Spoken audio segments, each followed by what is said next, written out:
Voltamos com o Horizonte Debate e hoje discutindo a parte do direito que trata do afeto, direito de família.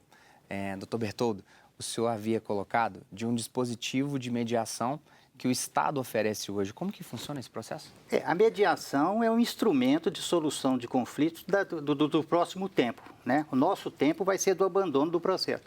Inclusive, nós do Ministério Público, nós temos já um núcleo de mediação familiar, em que profissionais especializados, psicólogos, assistentes, nós temos convênio com universidades, fazem esse atendimento gratuito, sejam os casos por demanda espontânea ou sejam encaminhados pelo próprio judiciário ou pelo Ministério Público. Por quê? Nas varas de família não existe um espaço de escuta. Ele não é porque não quer, é porque os processos são tão volumosos que não se pode parar uma audiência para fazer uma escuta. Então, a criação desses novos espaços é fundamental para a gente abandonar essa questão adversarial.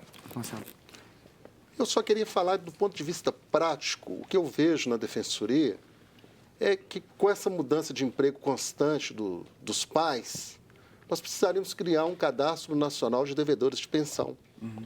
Hoje você tem aquela situação, um carro aqui de Minas está lá no Amazonas, tem um banco de dados lá que vai saber que esse carro está registrado aqui. Você vai fazer uma compra lá no Rio Grande do Sul, eles vão ver que o seu nome está com algum impedimento. Agora, o devedor de pensão, não. Ele hoje está numa empresa, está descontando lá tudo direitinho. Amanhã ele sai, até achar onde que ele está, onde que é o novo trabalho dele, essa criança fica sem receber a pensão. Então, eu entendo que o CNJ deveria trabalhar nesse sentido, o que desafogaria muito mais o judiciário. Nós teríamos uma situação, a hora que aquele pai empregasse naquela empresa, ela já consultaria lá e saberia que teria que descontar aquele tanto de pensão lá, e aí teria muito mais paz social. Diminuiria os conflitos na sociedade. Qual que é a dificuldade para se fazer isso? Eu falo assim que hoje é muito difícil, às vezes, estar executando, conseguir prender. Às vezes, o pai se escusa de algumas formas. Então, o judiciário encaminha um ofício para o Cetarim, para a polícia, e aí, quando ele é parado numa blitz, né, a pessoa nem imagina, mas ela pode vir a ser presa numa blitz. Quando ela fazer um depoimento numa delegacia, apresenta a documentação, vai constar lá que ela, na verdade, tinha um mandado de prisão em aberto. Mas, fora isso, é realmente muito difícil. Tem que realmente formatizar os sistemas todos. Mas seria mesmo a questão da pensão. O devedor da pensão, não a execução. Ele começou a trabalhar na empresa, Sim, já teria.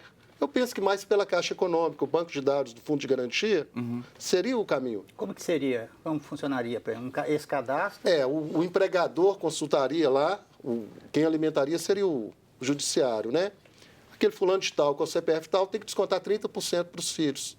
Aquele empregador teria que descontar em uma conta fixa. Então, Marcelo, seria um sistema a ser quando o senhor coloca isso, soa de fato simples, né? Sim. Soa de fato muito simples. Mas aí, quando falamos dessas questões da especialidade do direito de família, o indivíduo, ele, aos poucos, ele elimina tudo, né? Ele elimina bens, ele não coloca no nome dele, Exato. ele diz que não tem, não tem. E tem casos que até sai do emprego para não pagar pensão alimentícia, é um absurdo, uma coisa mas nós dessa. temos que pensar na sociedade que isso é exceção, não é a regra. Sim. A maioria dos cidadãos são pessoas de bem, que cumprem suas obrigações, bons pais e tudo. Mas, infelizmente, a sociedade que nós trabalhamos o direito de família é esses que não cumprem. Então, a sociedade tem que criar mecanismos para poder... Doutor Marcelo, doutora Thaís, doutor Bertoldo, há uma população que nos é muito cara do Horizonte Debate, formada por avós, jovens avós, que têm os filhos, adolescentes muitas vezes, ou jovens adultos, que têm crianças, não assumem essas crianças.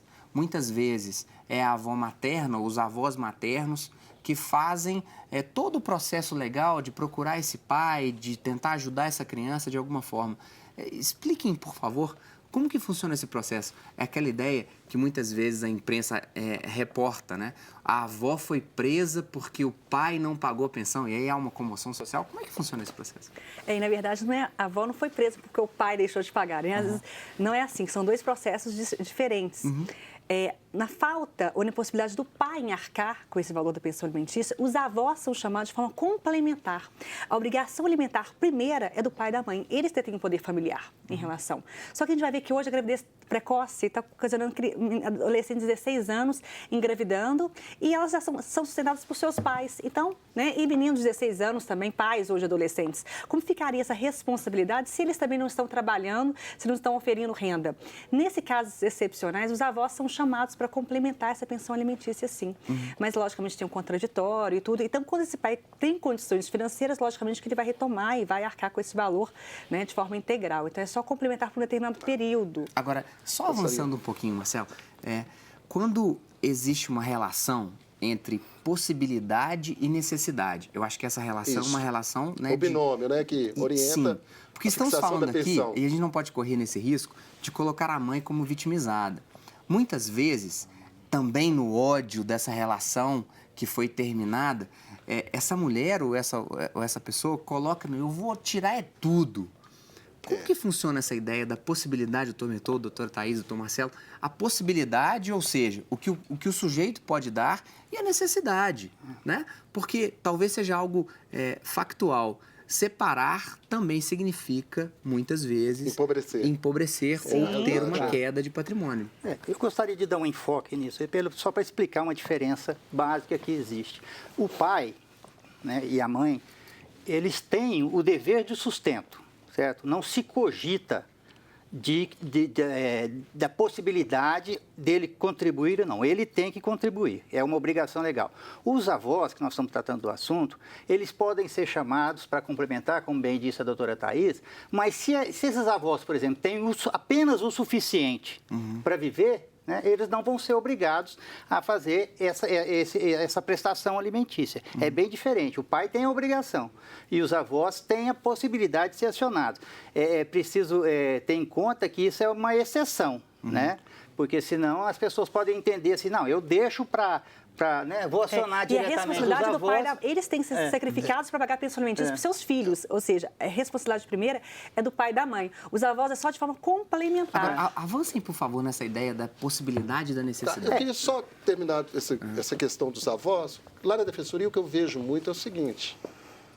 Aquele pai, o juiz decretou a prisão dele. Ele não está nem aí. Para ele, cadeia, ele aceita normalmente, né?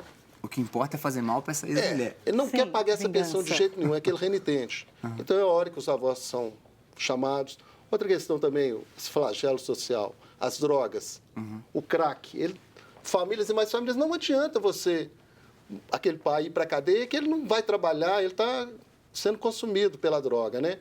Então, os avós são chamados, mas só que os juízes fixam a pensão de uma forma pedagógica, num valor mais baixo, leva em consideração a existência dos outros avós também, os avós maternos, e aí, com isso, gera-se a paz social. Mesmo que seja um valor baixo, mas aquela mãe sente que a criança está sendo auxiliada pela família paterna, então as coisas se resolvem também. Thaís, a questão da necessidade, da possibilidade, como construir? É interessante também porque a gente fala da mãe. A mãe e o pai, eles devem contribuir de forma proporcional. Se a mãe ganha mais, ela contribui com mais despesas da casa. Se o pai ganha mais, assim. Então, não é só necessidade de possibilidade, a proporcionalidade também. Porque a gente tem que ver os gastos daquela criança, né? Quanto que ela realmente...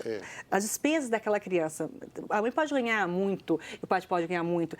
A gente tem que analisar os gastos em si, né? Para até não ter um enriquecimento em relação a um lado ou outro. A criança gasta com escola, gasta com saúde, educação. A gente faz uma planilha no processo de alimentos, de forma bem detalhada, né? E até a gente divide, por exemplo, se a mãe mora com a criança e tem um gasto de aluguel de R$1.000, é colocado apenas R$500 na planilha, porque são 2 moradores na casa. Então, isso é colocado também de forma bem discriminada. Se chega uma cliente lá no escritório, Thaís, eu quero, né, tudo. Não, você não tem que querer tudo. Você tem que, na verdade, eu vou lutar justamente pelo que aquela criança consome. Eu ia para a praia todo ano, eu quero continuar indo para a praia todo ano. Aí a gente tem que explicar o seguinte, que quando ocorre uma separação, eu não conheço ninguém que fica mais rico, né? Todo mundo fica mais pobre, porque são 2 famílias que têm que se manter. Então, acho que você tem que se conscientizar. Você pode ficar ter mais paz de espírito, porque vai acabar as agressões, as brigas, cada um vai para um lado. Mas a questão financeira, ela vai diminuir, e muito, numa pensão. E aqueles gastos de balé, extras que aquela criança tinha, muitas vezes vai ser o quê? Reduzido. Então, aquela festa de aniversário que ela fazia todo ano e chamava 100 pessoas, com certeza, talvez uma separação, ela não vai fazer isso. Né? E às vezes é difícil fazer essa conscientização. Thaís, eu gostaria de falar Lá na Defensoria, a gente analisando no dia a dia com os juízes, a questão do que é o mínimo de pensão que uma criança deve receber. Pai desempregado, o que eu tenho visto no fórum é mais ou menos em torno de 30% do salário mínimo, Sim. que daria pouco mais de R$250.